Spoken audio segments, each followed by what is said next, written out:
നിങ്ങളുടെ favourite shows ഇനി ഒരിക്കലും മിസ്സാവില്ല. ഇപ്പോൾ C5 കാണും നിങ്ങളുടെ ഫേവറേറ്റ് ഷോ തികച്ചും സൗജന്യമായി.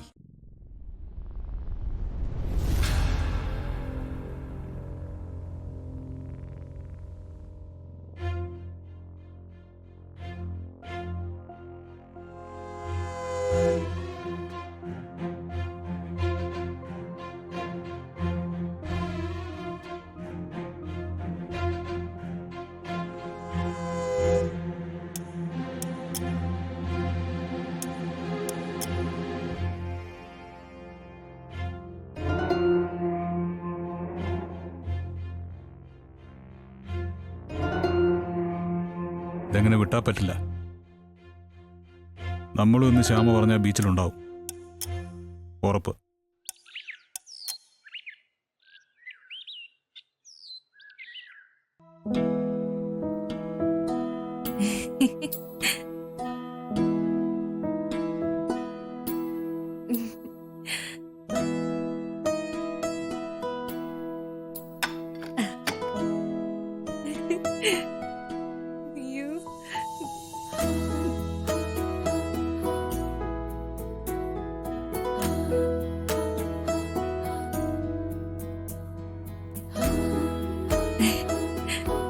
കൃഷ്ണ,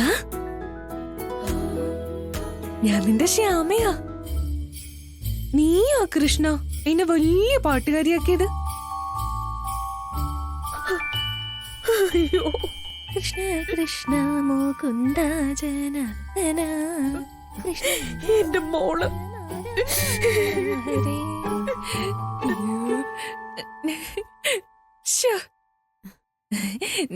നീ എനിക്ക് 75 ലക്ഷം രൂപയാ നേടിത്തന്നേ.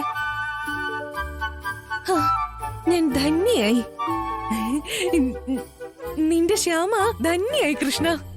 കണ്ടോ ഐശ്വര്യ, ഇന്ന് രാവിലെ മുതൽ തുടങ്ങിയതാ ഈ മാലകെട്ടും പൂജ. ഇന്നേ ദിവസം പച്ചവെള്ളം പോലും കുടിച്ചിട്ടില്ല. ഞാൻ എന്ത് പറഞ്ഞാലും ശ്രദ്ധിക്കില്ല. പ്രാർത്ഥനയോടെ പ്രാർത്ഥനയാ. ഇപ്പൊ ശ്യാമയായിട്ടാ ജീവിക്കുന്നതെന്ന് തോന്നുന്നു. അരുന്ധതി എന്നെ വിളിച്ച കാര്യം പറഞ്ഞപ്പോ ഇവിടെ ഇത്രയും പ്രശ്നമാണെന്ന് ഞാൻ കരുതിയില്ല. ചെറിയൊരു മനസ്സിളക്കം, അത്രേ ഞാൻ കരുതിയുള്ളൂ. കൃഷ്ണ നാരായണ, ഇനി എന്താ ചെയ്യണ്ടെന്ന് എനിക്കൊരു എത്തും പിടിയും കിട്ടുന്നില്ല ഐശ്വര്യ. എന്തായാലും നല്ലൊരു സൈക്യാട്രിസ്റ്റിനെ കാണിക്കുന്നതാ നല്ലത്. അപ്പൊ എന്റെ മോൾക്ക് ഭ്രാന്താണോ? അയ്യോ അയ്യോ, അരുന്ധതി, മനസ്സിന്റെ ചെറിയൊരു പ്രശ്നമാകും. എന്താന്ന് പറയാൻ നമുക്കറിയില്ലല്ലോ. എന്നാലും എന്റെ മോള്. അയ്യോ, സങ്കടപ്പെട്ടിരുന്നിട്ട് കാര്യമില്ല. സംഭവിക്കാനുള്ളത് സംഭവിച്ചു. ഇനി അതിനുള്ള പരിഹാരം അതാ ചെയ്യേണ്ടത്. അല്ല, ഇവളുടെ ഇപ്പോഴത്തെ കൃഷ്ണഭക്തി കാണുമ്പോ എനിക്കൊരു സംശയം തോന്നുക. എന്ത് സംശയം? അല്ല, കൃഷ്ണന്റെ തിരുവാഭരണം അല്ലേ മോഷ്ടിക്കാൻ നിങ്ങൾ രണ്ടാളും ഒന്ന് കൂട്ടുനിന്നേ. ഇനി അതിന് ഭഗവാന്റെ കോപമായിരിക്കും ഇത്. ഏ ഭഗവാനെ, അങ്ങനെയൊന്നും ആവരുതേ. ഐശ്വര്യക്ക് ഇത് ബാധകോ? അയ്യോ, വെറുതെ പേടിപ്പിക്കാൻ ഓരോന്ന് പറയല്ലേ. പേടിപ്പിക്കാൻ പറഞ്ഞതല്ല, ഐശ്വര്യ സൂക്ഷിക്കണം. കൃഷ്ണ എന്നെ മ്യൂസിക് ഷോയിലെ ഫൈനലിൽ ജയിപ്പിച്ചില്ലേ? എനിക്ക് 75 ലക്ഷം രൂപ തന്നില്ലേ? നിനക്ക് ഞാൻ 100 പവന്റെ സ്വർണ്ണാഭരണം സമർപ്പിച്ചേക്കാൻ കൃഷ്ണ. നമ്മളെ കൊണ്ട് പറ്റാത്ത നേർച്ചകൾ നേരല്ലേ മോളെ. നിന്റെ ശ്യാമയാ കണ്ണ, നിനക്ക് ഞാൻ 100 പവൻ സമർപ്പിക്കാതെ. അരുന്ധതി, ഇനി ഇത് വെച്ച് താമസിപ്പിക്കണ്ട. ഉടൻ തന്നെ ഒരു ഡോക്ടറെ കാണണം. അയ്യോ, എന്റെ മോള്.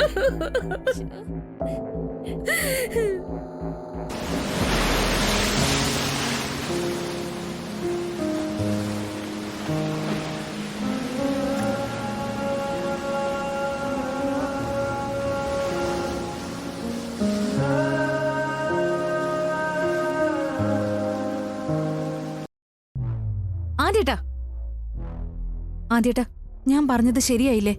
ആ ജാസ്മിൻ അശ്വതിയാ.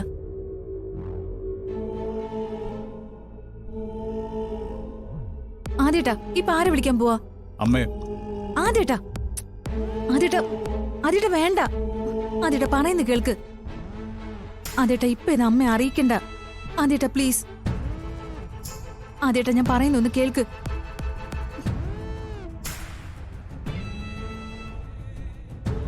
അമ്മ ഇപ്പൊ അശ്വതിയുടെ കാര്യം അറിഞ്ഞാ അത് പ്രശ്നമാവും ആദ്യേട്ട. പ്രശ്നമാവണം.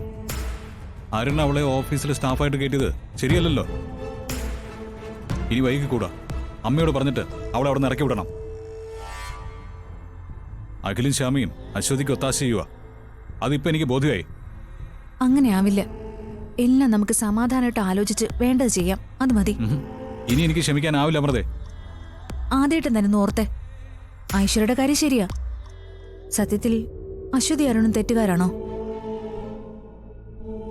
എന്തൊക്കെയോ തെറ്റിദ്ധാരണയുടെ പേരിൽ അവരുടെ ജീവിതം ഇങ്ങനെയൊക്കെ ആയതല്ലേ ആദ്യേട്ടാ. എന്ന് കരുതി ഞാനിതിനെ ന്യായീകരിക്കില്ല. ഐശ്വര്യയുടെ കാര്യം തന്നെ നമുക്കിപ്പോ പ്രധാനം. എടുത്തു ചാടി അമ്മയോട് പറഞ്ഞ് അശ്വതിയെ നമ്മളെ ഇറക്കി വിട്ട അവള് പോലീസിന്റെ പിടിയിലാവും. അശ്വതിയുടെ കാര്യം പോട്ടെ, നമ്മൾ ആ മോളെ ഓർക്കണ്ടേ ശ്രീകുട്ടി? ആ മോൾക്ക് അത് വിഷമാവില്ലേ? പാവ ശ്രീകുട്ടി. ഇതിനെല്ലാം ആ കുഞ്ഞെന്ത് പഴച്ചു? എല്ലാത്തിനും ഒരു സാവകാശം വേണം. എന്തായാലും വരാനുള്ളത് വന്നു. നമുക്ക് അശ്വതി ഓഫീസിൽ നിന്ന് മാറ്റാം. പക്ഷെ അത് ശ്രീകുട്ടിയെ വേദനിപ്പിക്കുന്ന തരത്തിലാവരുത്. എന്തായാലും നാളെ അപ്പുന്റെ ഓപ്പറേഷൻ അത് കഴിയട്ടെ. അപ്പുന് സുഖമാവട്ടെ.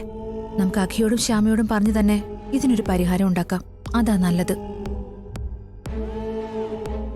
അത് മതി ആദ്യേട്ടാ. ശ്രീകുട്ടിയുടെ സന്തോഷം നമ്മളായിട്ട് വെറുതെ നശിപ്പിച്ച് കളയണ്ട. വാ ആദ്യേട്ടാ, ഇപ്പൊ നമുക്ക് വീട്ടിലേക്ക് പോവാം. എന്താ വേണ്ടത് നമുക്ക് പിന്നെ തീരുമാനിക്കാം.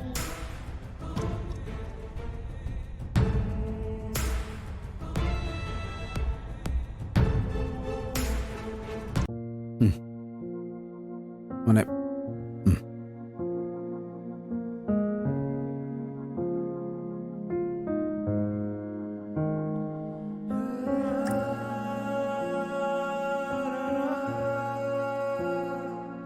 എന്തായാലും എന്റെ ആഗ്രഹം ക്ഷമിച്ച് സാധിച്ചു തന്നല്ലോ.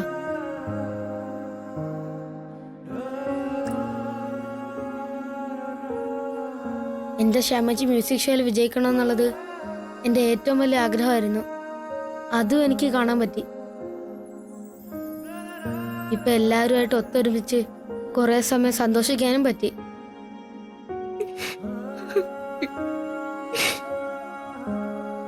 എന്റെ ആഗ്രഹം എല്ലാം തീർന്നു ക്ഷമിച്ച്.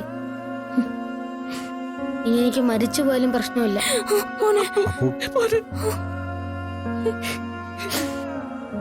അങ്ങനെയൊന്നും പറയരുത് കേട്ടോ. ഡൗൺലോഡ് ചെയ്യൂ C5 ആപ്പ്. കാണൂ എല്ലാ എപ്പിസോഡുകളും സൗജന്യമായി.